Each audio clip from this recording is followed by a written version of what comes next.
مساء الفل. ايه الاخبار؟ عاملين ايه؟ رأيك في انسحاب الزمالك أزمة السوبر المصري، وإيه رأيك في قرار الزمالك؟ ازمه السوبر هي شبه كل حاجه شفناها وكل حاجه هنشوفها لسه.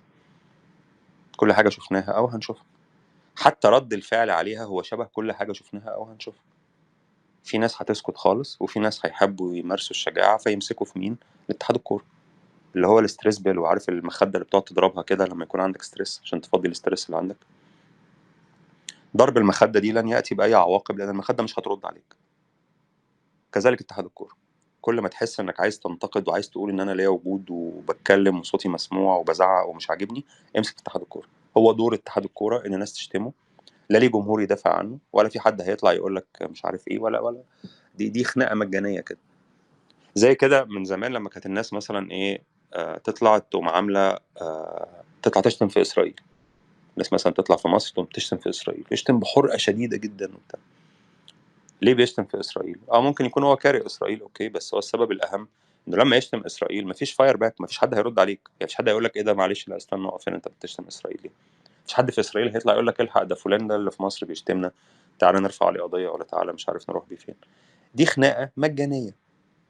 في خناقات مجانيه، تروح تتخانق مع نادي ملوش جمهور، تروح تتخانق مع جهه ملهاش جمهور زي اتحاد الكوره كده. لما تحب تحس ان انت عندك صوت وبتتكلم وبتاع، دايما امسك في اتحاد الكوره وعشوائيه اتحاد الكوره. انا كنت عملت حلقه كامله عن ما يسمى بالمصطلح عشوائيه اتحاد الكوره، اللي هو حصان طروادة. كل ما تتزنق في حاجه كبيره وانت لازم تتكلم، ما ينفعش تسكت، فاطلع تتكلم. طب اتكلم اقول ايه؟ اتكلم عن سبب المشكله الحقيقي؟ لا، أنا هخش مشاكل دلوقتي. يبقى امسك في عشوائيه اتحاد الكوره. لماذا حدث واحد اتنين تلاته اربعه؟ بسبب عشوائيه الكوره. والى متى اتحاد الكوره العشوائيه؟ المهم انهي اتحاد كوره؟ حالي، ولا اللي قبله، ولا اللي قبله، ولا اللي قبل قبله، ولا اللي قبل قبلهم؟ يعني انا متذكر في وقت لما كنت انا في قناه الزمالك كانت الخناقه الكبيره، عمرو الجناني بيكرهنا. وانا قلت للناس نفس الكلام. طب يا جماعه عمرو الجناني بيكرهنا، طب اللي قبله كان بيكرهنا برضه، واللي قبله، طب واللي قبل قبله، طب واللي بعده ما كنتش اعرف لسه مين اللي بعده. القصه ملهاش علاقه بمين الشخص، القصه ليها علاقه بحاجه اكبر من الشخص. الوزير بيكرهنا، القصه ليها علاقه بحاجه اكبر من الشخص دائما دائما. وبستغرب جدا ان لغايه النهارده بتطلع ناس تقول لك فلان الفلاني اتخذ القرار الفلاني، وعلى فكره بقى فلان الفلاني ده زملكاوي. يعني ماذا تعني ان هو زملكاوي او مش زملكاوي؟ قصه اكبر منه بكتير. او الناس تتخانق تقول فلان الفلاني خد القرار الفلاني ده عشان هو اهلاوي، برضه حتى لو هو اهلاوي قرار اكبر منه، قصه اكبر منه بكتير. قصه اكبر منه، اكبر منك واكبر مني واكبر من كل حاجه، وهتفضل مستمره كده دايما. طول ما دايما في احساس عام بان اراحه الاغلبيه هو يسهل الامور، خلاص. وبعدين الموضوع ما بيبقاش بس جاي من هنا. يعني مثلا انت دلوقتي في كيانات انت بتسميها ان هي متنافسه، طبعا دي اكبر كذبه في الحياه. يعني ان في تنافس وتنافسيه وقطبين ومباراه القمه وبتاع، دي حاجه كده زي افتح واشرب تفرح، القوه بين ايديك، عبارات دعائيه عشان نبيع المنتج مش اكتر. والقمة والتوتر الأعصاب وما هي مفاجآت التشكيل وماذا يخبئ مش عارف مين في جعبته. يعني في واحد معاه ميزانية قد التانية 10 مرات، جعبة إيه؟ واحد لو اتخانق مع نادي أو كيان ما ممكن يخرجه بره البلد كلها. واحد لو صدر قرار مش عاجبه ممكن كلها تتشال. واحد لو دخل في أي خناقة مهما كانت تافهة ولو متعلقة حتى بتأجيل ماتش، اللي عايزه بيحصل. واحد لو هم، لا طبعا هم بيزعلوا من اقل حاجه، ولو انت عملت الاقل حاجه دي وتزعل منك غالبا ايامك معدوده. والتاني هو عكس كل ما سبق. قطبيه ايه بقى، وخناقه ايه، وقمه ايه وبتاع؟ فين بقى الموضوع؟ بس هو يعني الكلام ده عشان نسوق للمنتج. طبعا انا هنا مش عايز ازايد على الناس اللي بتشتغل في الكوره في مصر، في الاخر ده شغل واكل عيش، ربنا يرزق الجميع. انا نفسي ما اعرفش بكره ايه اللي هيحصل معايا، هروح فين، هاجي منين، هيبقى ظروفي ايه وبتاع. فانا ما اقدرش يعني اتكلم على الناس دي، بس اقدر اتكلم على الناس اللي بتقوم طالعه ترتدي ثوب مزيف من الشجاعه ويقوموا ماسكين في اتحاد الكوره.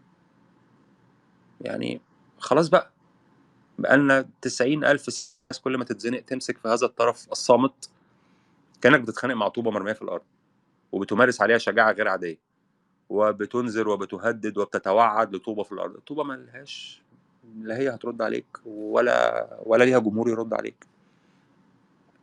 مفيش حد يعني هينتفض لنصرة الطوبة.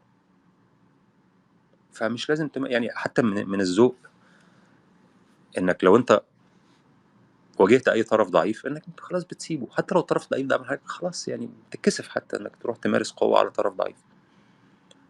بس هو السيستم معمول ان ده يبقى الطرف الضعيف عشان كل اللي عنده كلمتين في نفسه يطلع يقولهم عليه. ستريس بقاله المخده اللي بتقعد تديها بالبوكس كده وتصرخ فيها وبتاع عشان تفرغ عن. انا من كام يوم جات لي مش عارف، كنت قاعد كده مش عارف سرحان ولا ايه اللي حصل، بعدين فكرت في فكره انا شايف انها ممكن تكون جيده والله. يعني احنا مثلا ممكن مبدئيا على غرار يعني الانسحاب من السوبر اللي هو لقى قبول عند كل الناس تقريبا، انا شايف بقى نعمل انسحاب عام، يعني اللي هو ايه، نقفل النادي. وده هيبقى له فوائد اعتقد انها كتير. اولا هنحل مشكله الركنه في المهندسين، نعملوا باركينج. وثانيا كلنا مع بعض نشجع نادي واحد، كلنا نبقى بنشجع نادي واحد ونسميه نادي الاوحد، ونبقى كلنا جماهير نادي الاوحد.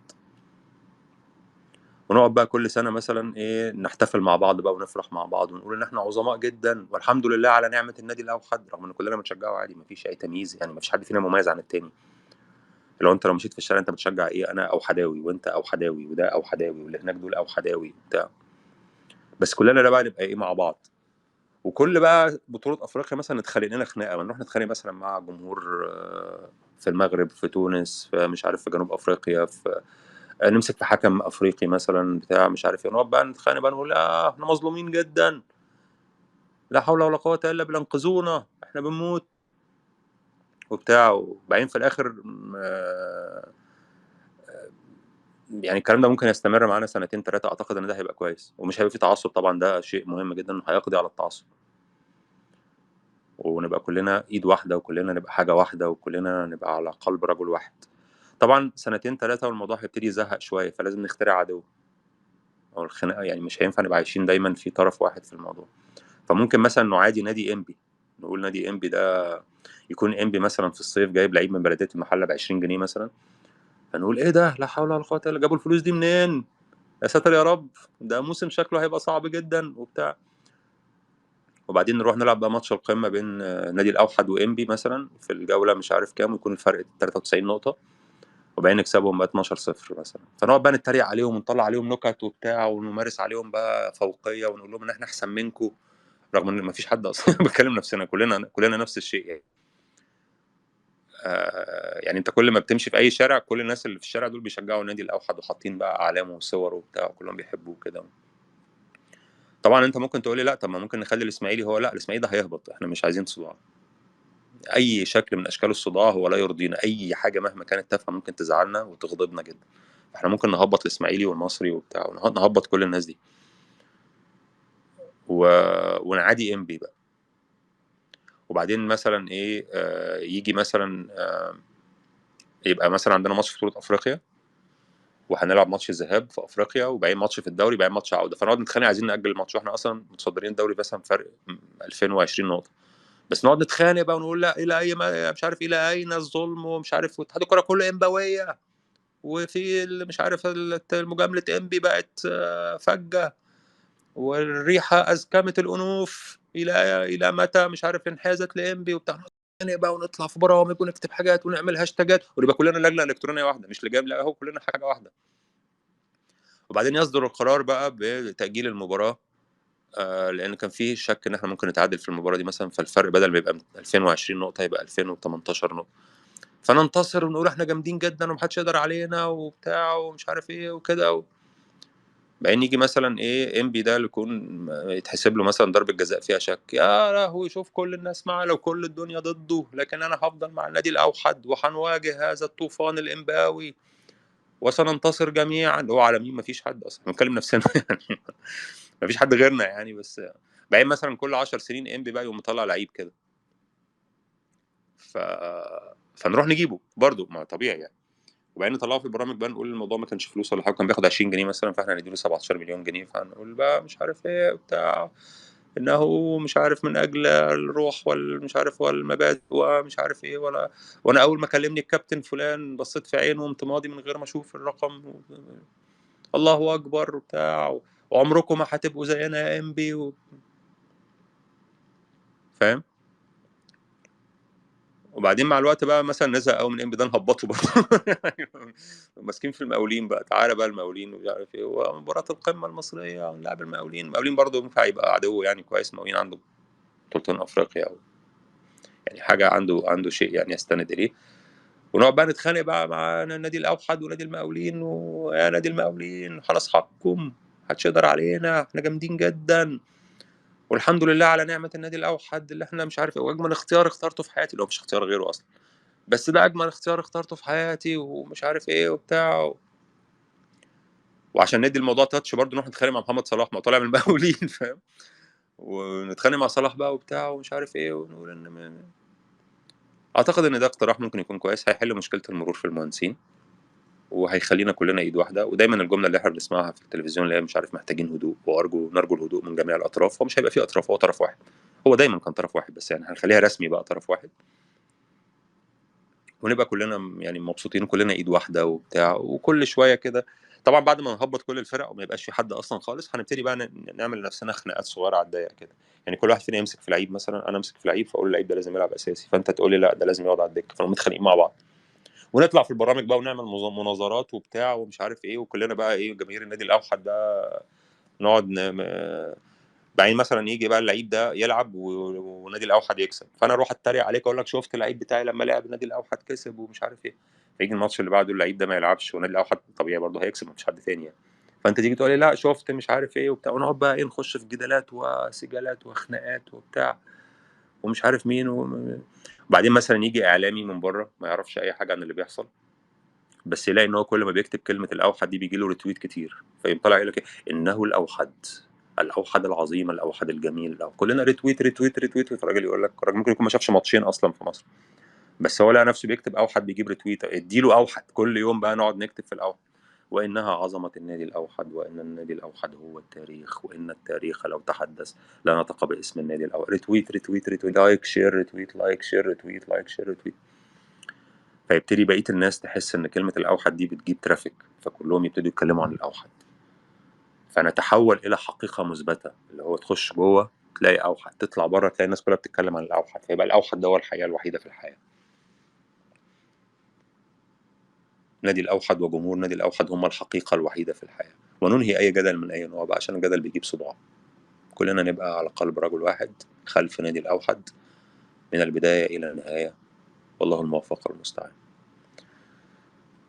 فاجابه على السؤال اللي بدا لو انت ليه ما بتتكلمش، عشان ما فيش حاجه جديده اقولها، يعني كل اللي كان عندي قلته قبل كده وما حصلش جديد يخليني اغير رايي، يمكن اغير رايي في المستقبل الله اعلم، ما بحبش اراهن على المستقبل يعني، بس as long as ان انا ما حصلش حاجه تخليني اغير رايي، ف رايي اللي الناس بتستشهد بيه من سنتين ومن ثلاثه ومن سبعه، انت نفسك وكانك بتقولي مش محتاج تتكلم، يعني انت شخصيا وانت بتستشهد برايي اللي انا قلته من زمان كانك بتقولي خلاص انت مش لازم يعني ايه ريح انت دلوقتي بقى اشرب ليمون بتاع كده، يعني انت اوريدي عملت اللي عليك يعني.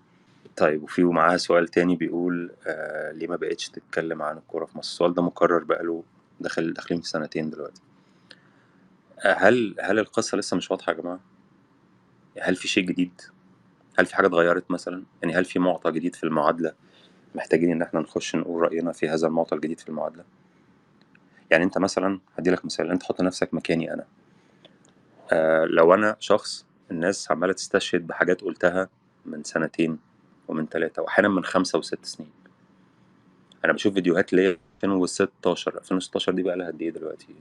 داخلين في 9 سنين أعتقد، لا 9 إيه سوري 7 سنين. فلو الكلام اللي من 6 و7 و7 سنين لسه قائم لغاية النهاردة يمكن استخدامه لغاية النهاردة، طب أنا هطلع أتكلم أقول إيه؟ أعيده تاني مثلا أكرره تاني؟ ما خلاص هو كان في صورة، الصورة دي أنا قلت رأيي فيها، برضو أرجع وأكد تاني أنا مش متأكد أنا صح ولا غلط، محدش أبدا يقدر يبقى متأكد هو صح ولا غلط مادام بيقول رأيي مش معلومة، لكن اللي عندي قلته، وبعد ما قلته لم أجد شيء يستدعي تغيير الرأي أو تعديله أو كده ببساطة شديدة يعني. فلو أنا اتكلمت عن أي حاجة ليها علاقة بالكرة في مصر، أولا أنا هعتبر إن دي مشاركة ثانيا فعلا مش هقول لك جديد لان كل اللي عندي قلته قبل كده، وما حصلش جديد يستدعي وجود رأي جديد او وجود تعديل على رأي جديد. انا مش ضد التعديل، يعني انا ممكن اجي في لحظه اقول لك، ارفع ايدي اقول لك سوري، في حاجه انا كنت شايفها كذا كذا بس واضح ان انا كنت غلطان، انا حاليا بقيت شايفها كذا كذا، بس ده ما حصلش لسه، يمكن يحصل يمكن لا، ما اعرفش، بس لغايه اللحظه هو ما حصلش.